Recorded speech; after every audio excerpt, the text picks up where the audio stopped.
Okay, so I'm about to blow your mind with something that sounds like science fiction, but is actually happening in your gut right now. There's a team of bacteria in your intestines whose entire job is managing your estrogen levels. And when they go rogue, it shows up on your face as acne, premature wrinkles, and skin that just won't cooperate no matter what expensive creams that you decide to use. Most women have never heard of the estrobolome, but it might be the missing piece you've been looking for if you're dealing with hormonal skin issues, especially if you're in your late 30s or beyond. My name is Traci D. Mitchell. I'm a Mayo Clinic health and wellness coach certified through the National Board of Medical Educators. I hold a master's degree in health and nutrition education, and I'm the author of the book, The Belly Burn Plan. And I have been working with women just like you for over 20 years. And honestly, the estrobolome research has been some of the most fascinating stuff that I've encountered. What I'm going to share with you today isn't some wellness trend or theory. This is backed by solid research. And by the end of the video, you're going to understand why your skin might actually be starting in your gut and what you can do about it. So let's start with something wild. Your body is basically a city, okay? And like any city, you need a waste management system. Now, when your body is done using estrogen after it's helped with your skin, your mood, and all the things that estrogen does, your liver acts like your city's waste department. The liver takes this used estrogen and puts it into sealed bags with big labels that say trash, do not open. This process is called conjugation, but don't worry about that name. Just think sealed bags, trash bags. These sealed bags get shipped to your gut, which is like your body's recycling center.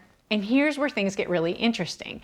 You have specific bacteria in there whose job is to handle these estrogen trash bags. In a healthy gut, these bacteria act like responsible recycling workers. They see the do not open labels and send the trash bags out of your body. Job done, everyone's happy. But when your gut bacteria gets out of balance from stress, antibiotics, processed foods, alcohol, whatever, some of these bacterial workers go rogue. They start ripping open the sealed bags and dumping the used estrogen back into your bloodstream. Now, you might be thinking, okay, Traci, that's gross, but what does this have to do with my skin? Well, everything. When that estrogen that's used gets dumped back into your system instead of being properly disposed of, it creates this hormonal chaos that shows up in very specific ways on your face. First, let's talk about acne. When you have excess estrogens floating around, it triggers your skin to produce way more oil than it should. This oil clogs pores, creates inflammation, and boom, breakouts, especially along the jawline and chin. That's not random. That's your estrobolome talking. Then there's what I call collagen catastrophe. Estrogen is supposed to help maintain your skin's structure. It keeps your skin thick, hydrated, and bouncy. But when your estrogen levels are swinging wildly because your gut can't process it properly, it actually accelerates the breakdown of collagen and elastin. Translation is more wrinkles and faster wrinkles. And here's something that might hit home for a lot of you, and that's chronic inflammation that you just can't get rid of.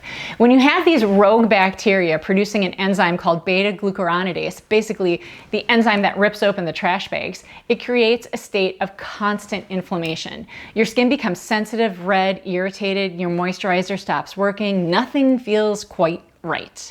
Plus, this whole mess can trigger pigmentation problems. Your skin starts overproducing melanin in response to hormonal chaos. So you get dark spots and uneven tones, especially around your temples and your upper lips. Now, before I go any further, let me be really clear about who should be paying attention to this estrobolome stuff, because the research shows it matters most at specific times in your life.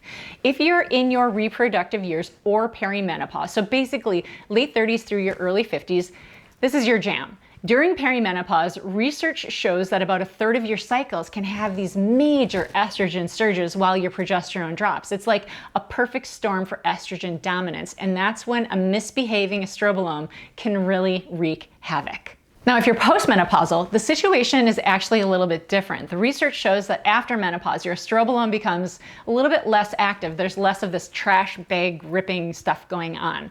So for postmenopausal women, the focus shifts more to supporting overall hormone production rather than managing excess estrogen. So what are the signs that your estrogen recycling center might be going rogue? Well, worsening PMS, breast tenderness that's getting worse, heavy or irregular periods, mood swings around your cycle, or weight gain, especially around your midsection, hormonal acne that shows up cyclically, trouble sleeping before you go to bed. Sounds like pretty typical PMS, but this is usually a sign. These are signs that your estrobolome is struggling. All right, now you know the problem, so how do you fix it? Well, the good news is that you can literally retrain your gut bacteria to be better estrogen recyclers. Think of this as a gut garden managed system. Step 1, stop feeding the troublemakers, the refined sugar, the alcohol, the processed foods, the crappy oils. They're like fertilizer for the bad bacteria that rip open your estrogen trash bags, cut their food supply, and they start to die off. Step number 2, add some fiber, nature's estrogen sponge. Now here's something that's really amazing. Fiber acts like a security guard for your recycling center. It actually soaks up excess estrogen before the rogue bacteria can unwrap it. Most Americans only get about 12 to 15 grams of fiber a day when we need 25 to 35.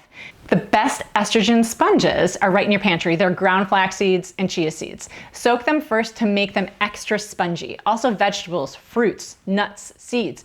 Basically, if it looks like it grew from the earth, it's probably going to help your estrobolome. And step number 3, add the good workers. Probiotics are like hiring new responsible employees for your recycling center. The best ones for estrogen management have names like lactobacillus and bifidobacterium. You can find these in real fermented foods, the kind that bubble when you open up, like sauerkraut or kimchi.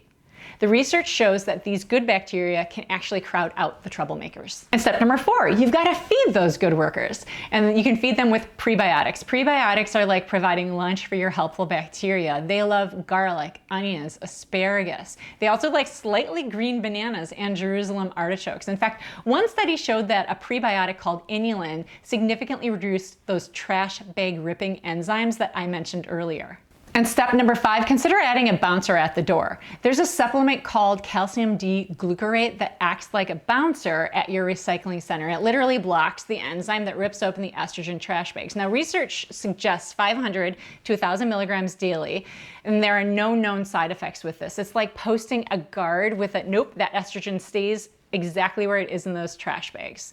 So again, that's calcium D-glucarate, only temporarily until your gut is more balanced. So we talked about the bouncer. Now you need your bodyguards. Eat your vegetables. They are your bodyguards. Broccoli, cauliflower, and cabbage contain natural compounds that help to block excess estrogen. Think of them as hiring extra security for your entire hormone system. Studies have shown that women who eat more of these cruciferous vegetables have lower rates of estrogen-related health issues. So those are 6 quick steps that you can implement right now. And here's the most encouraging part about all of this is that the research around this shows that your gut bacteria can start changing within 24 hours of dietary change. That means that the good choices that you make today start reshaping your hormone recycling center tomorrow. Now I want to zoom out for a minute because this estrobolome stuff is just one piece of a much bigger hormone puzzle. Your skin's aging isn't just about estrogen, it's about this incredible symphony of circadian rhythms, gut bacteria, stress hormones, and nutrients all working together. For example, your skin has its own master clock that's completely separate from your brain's circadian rhythm. Stem cells in your skin reproduce mainly at night, creating new cells that replace aged ones. But when your hormones crash during perimenopause, they hijack your skin's entire timekeeping system. And we haven't even talked about the stress connection yet. When you're stressed, cortisol literally changes how your gut bacteria behave, creating even more inflammatory compounds that show up on your skin as problems. The point is, unlike your genetics, you can influence every single one of these factors, whether you're dealing with estrogen dominance in perimenopause or estrogen deficiency in menopause. Supporting your gut health, managing stress, and eating strategically can make a huge difference. If this resonates with you and you want to dive deeper into how your specific hormones are affecting not just your skin, but your energy, your sleep, your weight, your mood, basically everything, I've created a 3-minute hormone assessment for you to take. It's completely free. I've linked it below, but it will give you all of the information that you need about your specific hormone situation.